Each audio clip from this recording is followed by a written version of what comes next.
What's up, Taiwan? I'm Eric Al, and thanks for joining us for the news.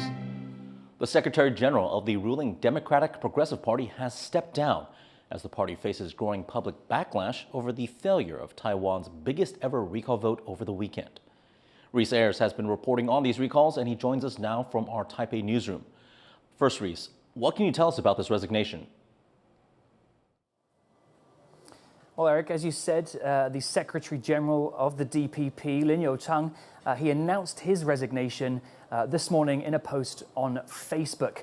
And that's all following the abject failure of that recall vote over the weekend. There were 24 KMT lawmakers up for recall, and not a single one of them was successfully ousted. He said in his post that he takes full responsibility for the party shortfalls and also for not meeting the expectations of voters. He said that he handed in his resignation yesterday to the president, and that all the party can do now is move forwards, and they'll be doing that, I guess, without him now. There's also been public backlash on President Lai's social media feeds as well. A lot of calls asking for him to step down. It's worth remembering that this initially was a civic-led movement, this recall campaign, but that later on the DPP did give it its official backing, which is probably why we're now seeing some politicians coming out and taking responsibility for that failed vote. The lawmakers from the KMT who did survive that recall vote, which was all of them, they now cannot be up for recall for the remainder of their term. So that's going to give the KMT a bit more of a mandate in the government, and also President Lai is probably going to have more of a difficult time in the legislature getting things done. It was tough for him before. It's going to be even tougher now in that opposition-controlled legislature. But for now, the DPP will be looking forwards to August 23rd, which is when that second round of votes is happening on those remaining 7 KMT lawmakers. Though given what happened over the weekend, it's probably going to be difficult for them to build up the momentum for this second vote. And Reese, what's been the response from China about all this? Well, Beijing likely very pleased with the results, with the Taiwan Affairs Office making a statement, rubbing salt in the wounds of the DPP.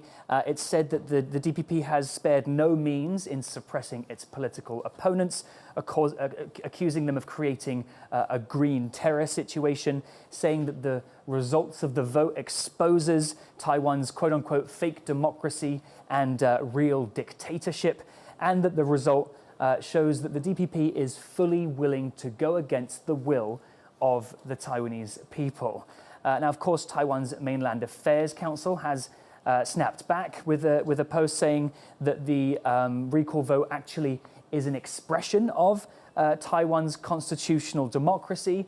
It said that the Beijing authorities is in no position to criticize the vote, given that they have a lack of democratic experience, and urged China not to use the results of this vote for their own political gain. So kind of a typical back and forth there between China and Taiwan. No surprise that China has come out and with this kind of response, as they typically do when Taiwan has any example of it exercising its democratic mechanisms. Thank you, Reese. That was Reese Ayers reporting live from our Taipei newsroom, and we will have more on this issue ahead of that second vote in August. The U.S. has reached a framework trade agreement with the European Union, ending a months-long series of negotiations. It comes as countries try to make deals ahead of a deadline this week, and as the U.S. warns of fresh tariffs on chips, and as it prepares for more trade talks with China. Chris Kuang reports. Mr. President, European Commission President Ursula von der Leyen and U.S. President Donald Trump with a big announcement in Scotland. Thank you very much. So we have good news. We've reached a deal. It's a good deal for everybody, I believe. And I think you were saying this is probably the biggest deal ever reached in any capacity, trade or beyond trade. it is. A framework trade deal between two of the world's largest economies, simplifying the scheme of U.S. levies. We have stabilized on a single 15% tariff rate for the vast majority of EU exports. This rate applies across most sectors, including cars, semiconductors, pharmaceuticals. This 15% is a clear ceiling, so no stacking, all inclusive. Along with the 15% across-the-board tariff, von der Leyen says some products will be tariff-free, including aircraft, semiconductor equipment, natural resources and raw materials, as well as certain generic drugs, chemicals, and agricultural products. Global markets climbed on the deal's announcement as nations around the world raced to reach deals of their own with Washington before an August 1st deadline, when they could be hit with high tariffs. Back in Washington, U.S. Commerce Secretary Howard Lutnick says results of a national security probe into foreign chip imports, largely from Taiwan, are due in about 2 weeks, which could see targeted tariffs on semiconductors. But one country on their own timeline is China, which may see tariffs take effect on August 12th. U.S. Treasury Secretary Scott Bessent and Chinese Vice Premier He Lifeng are set to meet in Stockholm on Monday, hoping to extend the current tariff truce and potentially pave the way for a meeting between Trump and Chinese President Xi Jinping. The Financial Times reports that Washington has even paused its technology export controls on China to avoid hurting trade talks. The focus now, mid-August, when key meetings may determine just how high the next tariff hurdle could be. Chris Ma and Chris Gorin for TaiwanPlus. Members of Taiwan's business community are urging the government to work faster on a tariff deal with the U.S.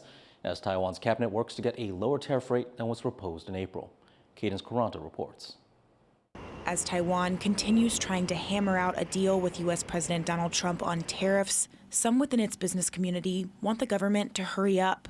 企业界在等的就是那个关税到底会不会影响我们未来的整个对外的贸易嘛？关税是很重要，重中之重。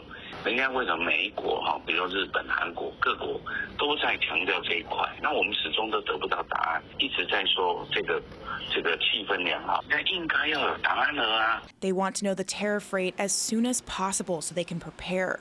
Otherwise, if companies are caught off guard, especially smaller ones, they say they could risk shutting down. The anxiety among Taiwan's business world comes amid Taiwan's fourth round of tariff talks with the U.S., aimed at lowering the proposed 32% tariffs on Taiwanese goods that Trump announced in April. A deal is likely to come within the next few days. Taiwan's government has previously said it hoped to reach an agreement with the U.S. by August 1st, and Trump has said his government will have most deals finished by then, before sending out tariff letters. I'm going to keep it minimal. I'm going to keep it, I'm not looking to hurt countries. I could do that too, but I'm not looking to do that. But when that letter goes out, that's a deal. And we'll be sending maybe close to 200 of those letters out. Don't forget, we have a lot of countries. So we're going to be sending out almost 200 of those letters. But once those letters go out, there we have a deal. Several of Taiwan's neighbors have recently reached trade deals, including Japan, which got a 15% tariff on all goods. Some argue 15% or lower is what Taiwan should be aiming for too, to keep some of its industries that compete with Japan afloat, like its machine tools industry, which exports heavily to the U.S. Meanwhile, Taiwan's semiconductor industry could face targeted tariffs, following a U.S. national security probe into foreign chip imports due to be released in around 2 weeks. Taiwan's cabinet says it will provide updates when it has them, and for some whose livelihoods may be affected by this deal, that news can't come soon enough. Hank Xu and Cadence Quaranta for TaiwanPlus.